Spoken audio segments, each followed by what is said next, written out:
Quando se trata de perder peso, você provavelmente acredita em três coisas. Primeira, se você quer perder peso, precisa comer menos calorias do que queima. Segunda, você também precisa se exercitar. Terceira, comer mais calorias do que sua média diária vai te fazer ganhar peso. Bem, sinto informar, mas nenhuma dessas coisas é verdadeira. Recentemente li um livro chamado O Código da Obesidade, decifrando os segredos da prevenção e cura da obesidade, do Dr. Jason Fung. E esse livro me fez perceber quantas coisas eu achava que sabia e que estavam erradas sobre perda de peso, dieta e exercícios. Sei que você provavelmente está bastante cético, assim como eu quando comecei a ler o livro, mas acho que você vai mudar de ideia. Então, vamos começar. Lição 1.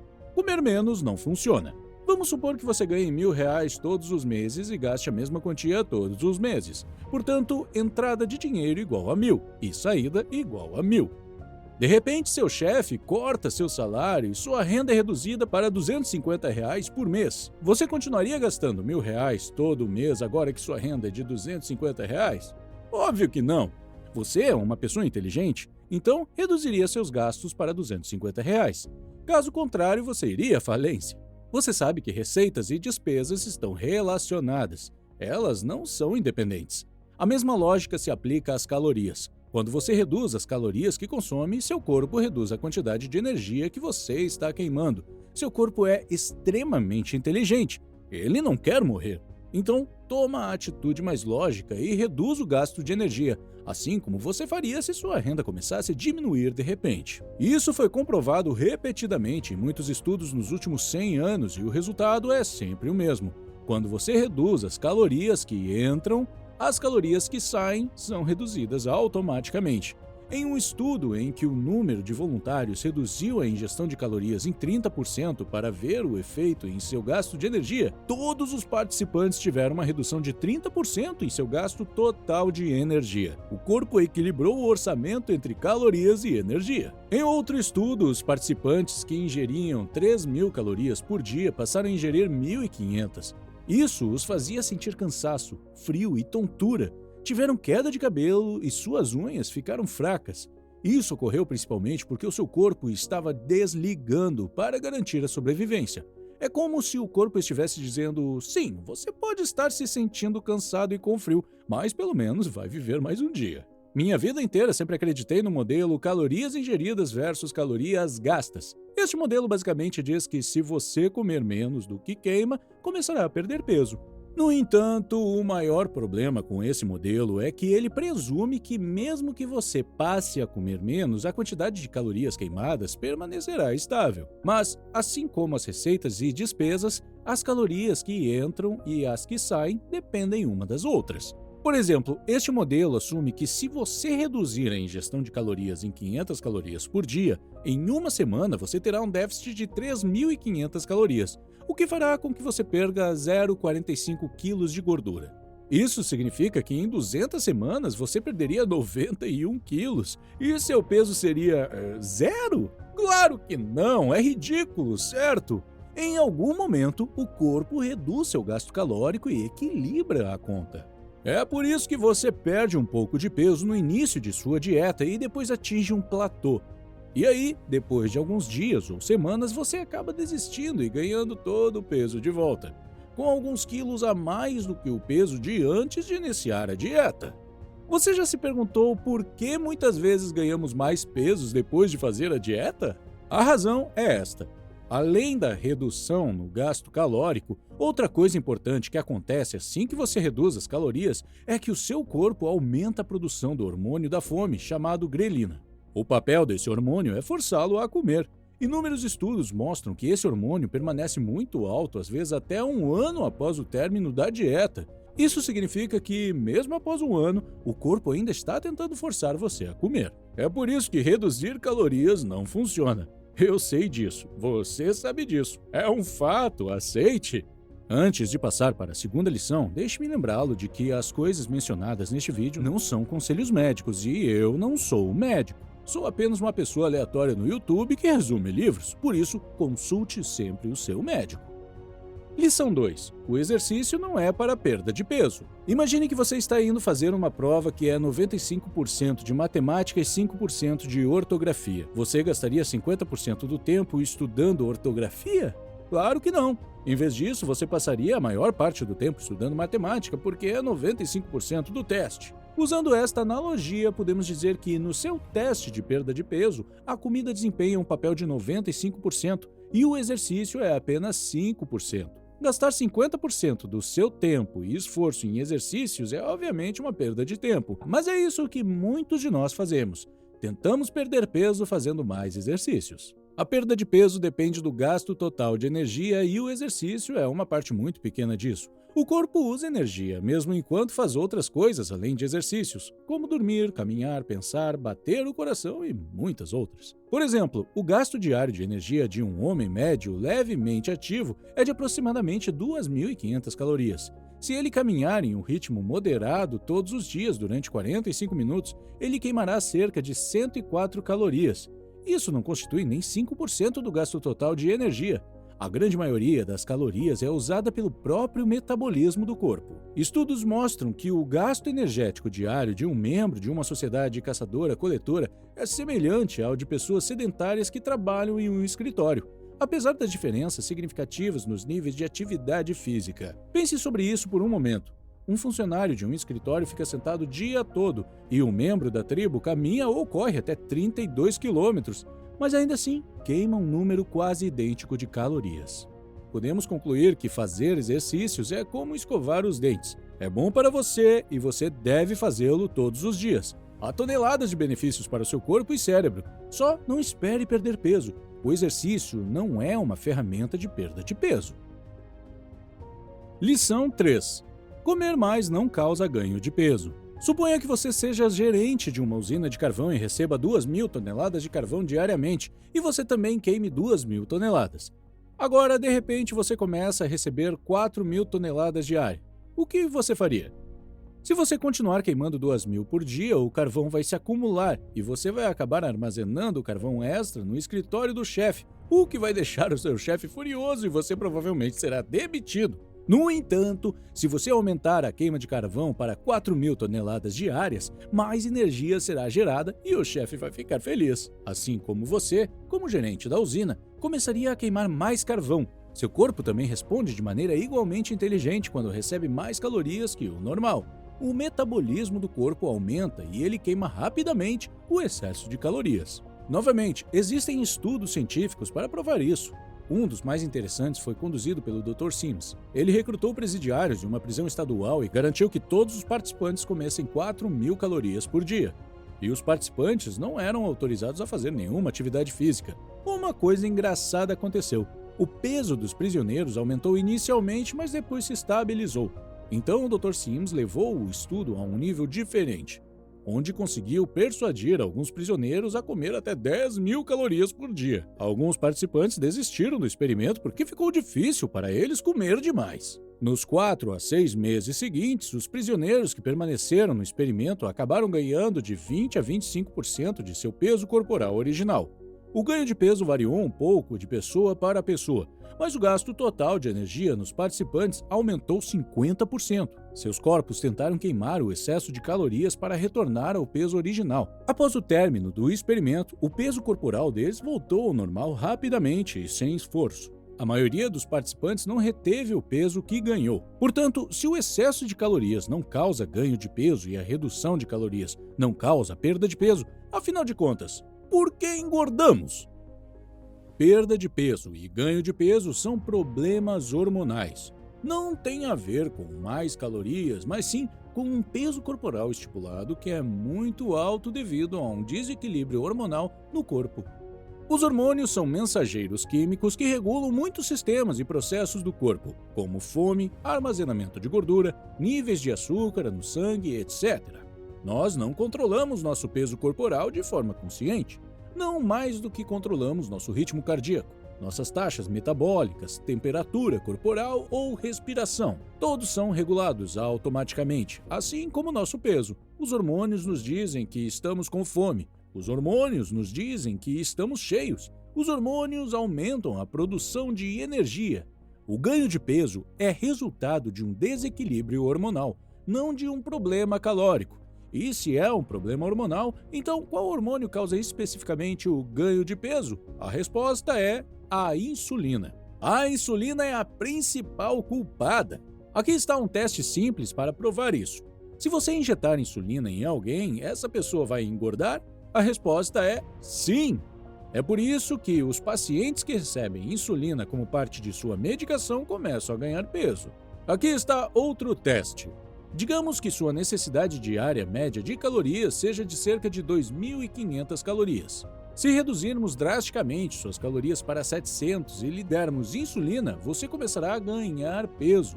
Não parece loucura? Você está quase morrendo de fome com 700 calorias, mas ainda assim você ganha peso. Como isso é possível? A culpa é da insulina. A insulina é liberada toda vez que você come alguma coisa. Alguns alimentos e bebidas, é claro, aumentam a insulina em comparação com outros, mas todos os alimentos aumentam os níveis de insulina. Pessoas com mais peso liberam níveis muito mais elevados de insulina do que aqueles com o peso normal. Em pessoas magras, os níveis de insulina voltam rapidamente ao normal após uma refeição, mas em pessoas com sobrepeso, esses níveis permanecem altos. Altos níveis de insulina durante um longo período eventualmente criam algo chamado resistência à insulina. Para entender o que é resistência à insulina e como ela se desenvolve, temos que entender a natureza do corpo humano. O corpo humano quer ficar em um estado de equilíbrio, então, se as coisas mudam em uma direção, o corpo reage indo na direção oposta para voltar o mais perto possível de seu estado original. Por exemplo, se você ficar com frio, o seu corpo se adapta, aumentando a geração de calor corporal. Se você ficar com calor, o corpo transpira para tentar se resfriar. Em palavras mais simples, o corpo desenvolve resistência. O mesmo acontece com as drogas. Uma pessoa que usa cocaína pela primeira vez experimenta um estado de euforia, mas na próxima vez que usar a mesma quantidade da substância não terá a mesma sensação e terá que aumentar as dosagens continuamente para sentir a mesma sensação. Por quê? Porque o corpo desenvolve resistência. Da mesma forma, quando o nosso corpo recebe mais insulina, ele desenvolve resistência e, para atingir os mesmos níveis de energia, nosso corpo pede mais insulina. É um círculo vicioso que continua se repetindo. Assim, a insulina causa resistência à insulina, e a resistência à insulina é a culpada oculta por trás do ganho de peso, diabetes, gordura no fígado, doenças cardíacas, câncer e etc. Há um grande culpado que é responsável por tornar o problema de resistência à insulina ainda pior. São as grandes empresas de alimentos. As grandes empresas de alimentos queriam ganhar mais dinheiro, então começaram a promover um novo tipo de comida chamada lanche. Antigamente não comíamos lanche, costumávamos comer 3 refeições, café da manhã, almoço e jantar, e o nosso nível de insulina aumentava 3 vezes, mas depois diminuía durante o tempo que não comíamos. Portanto, a janela de alimentação de 12 horas era compensada com uma janela de jejum de 12 horas. Porém, hoje temos algo chamado lanche. Comemos no carro, comemos na frente da TV e comemos na fila. Nosso nível de insulina agora se parece mais com isso. Não apenas a insulina aumenta muitas vezes durante o dia, mas também esses lanches são altamente processados, o que significa que a altura do pico também é maior. Portanto, tanto a intensidade quanto o intervalo do pico de insulina aumentaram, o que criou um ambiente ideal para o desenvolvimento da resistência à insulina. Quando as pessoas começaram a ganhar peso, a indústria alimentícia colocou a culpa de tudo nas calorias, porque não existe empresa que venda calorias. Não existe uma marca chamada calorias, não existe comida chamada calorias. Então, as calorias podem levar toda a culpa. Não dizem que o doce engorda, as calorias é que engordam. Eles dizem que 100 calorias de Coca-Cola são iguais a 100 calorias de brócolis. Caloria é caloria. Mas cite uma pessoa que engordou depois de comer brócolis. Neste ponto pode ser que você diga, ok, chega de falar sobre o problema. Cadê a solução? O que devo fazer para perder peso? Aqui está a solução. Diminua seus níveis de insulina. E como você pode fazer isso? Você precisa prestar atenção em 2 coisas. Primeira, quando você come. Segunda, o que você come. Vamos começar com quando você come.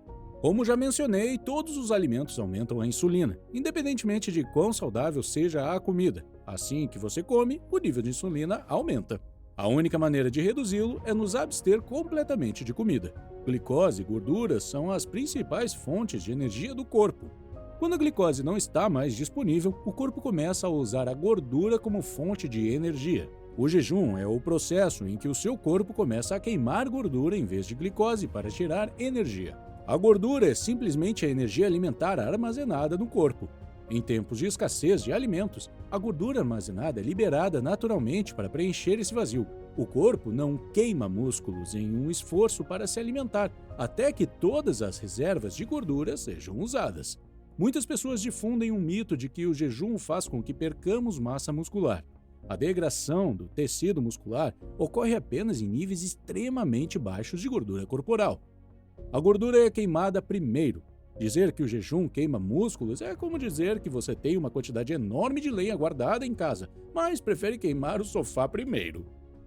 O jejum não causa desnutrição, pois os níveis de magnésio, cálcio e fósforo durante o jejum são estáveis devido à grande quantidade desses minerais armazenados nos ossos. O jejum pode ser assustador para as pessoas que nunca o fizeram antes. Aqui estão algumas perguntas que sempre surgem quando se trata de jejum. 1. Fico com muita fome quando jejuo. O que posso fazer? Esta é provavelmente a preocupação número 1 das pessoas que experimentam jejuar em todos os lugares.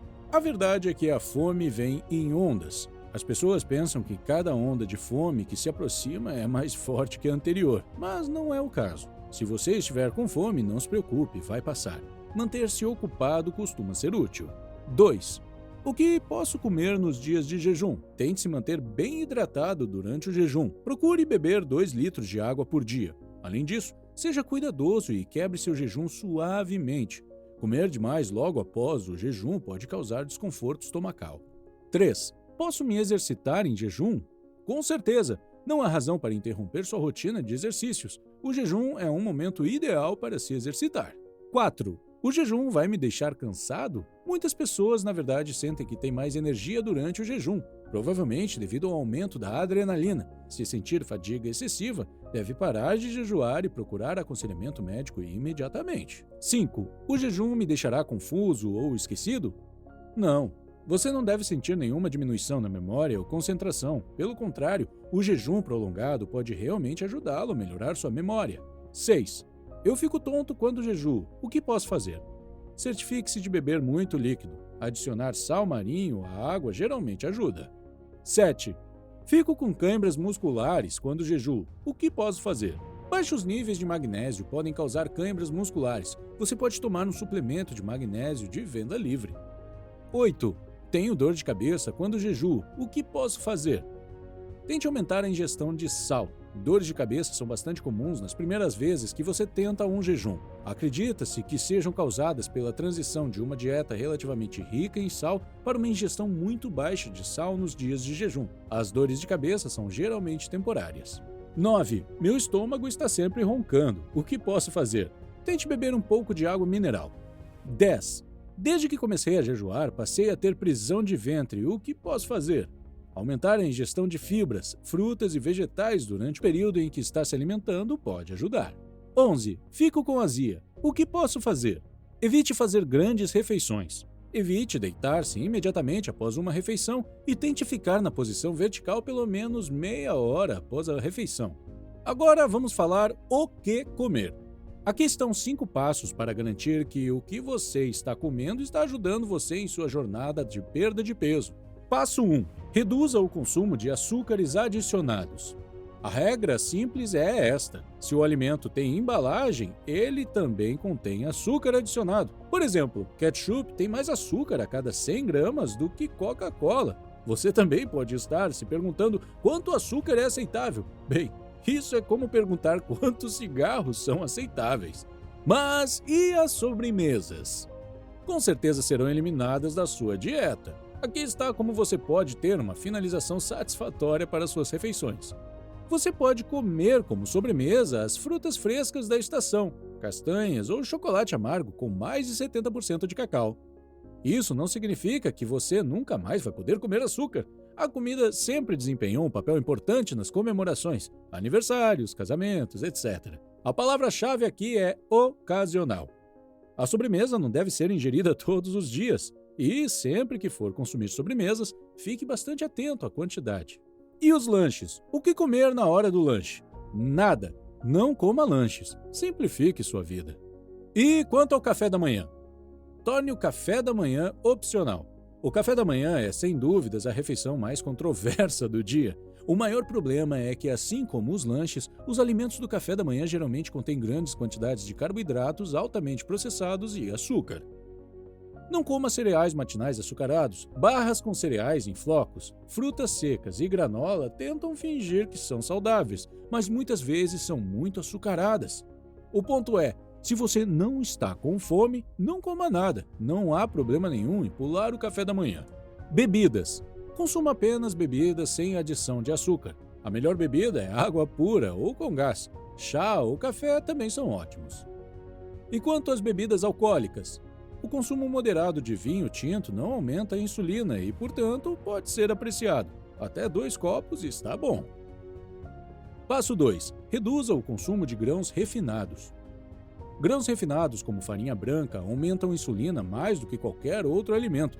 A farinha branca deve ser eliminada de sua dieta, pois todos os seus nutrientes são destruídos durante o processamento e, posteriormente, são adicionados nutrientes artificiais para fazer sua comercialização. Passo 3. Modere o consumo de proteínas.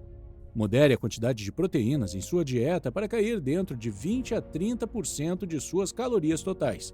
Shakes substitutos de refeição, barras ou proteína em pó são alimentos falsificados, altamente processados. Esses produtos não produzem perda de peso duradoura e são projetados para mantê-lo comprando sempre mais. Passo 4. Aumente o consumo de gorduras naturais. Ao escolher as gorduras, procure uma proporção maior de gorduras naturais. Gorduras naturais não processadas incluem azeite, manteiga, óleo de coco e gordura bovina. As castanhas têm alto teor de gordura e benefícios significativos para a saúde, principalmente as nozes. Passo 5. Aumente o consumo de fatores de proteção. As fibras podem reduzir os efeitos estimulantes de insulina dos carboidratos, tornando-se um dos principais fatores de proteção contra o ganho de peso. Frutas, bagas, vegetais, grãos integrais, sementes de chia, feijão, pipoca, castanhas, aveia e sementes de abóbora são boas fontes de fibra. E isso é tudo por hoje. Se você quiser ver outros livros relacionados à saúde e bem-estar que resumi antes, confira a lista de reprodução que você vê na tela. Obrigado por assistir!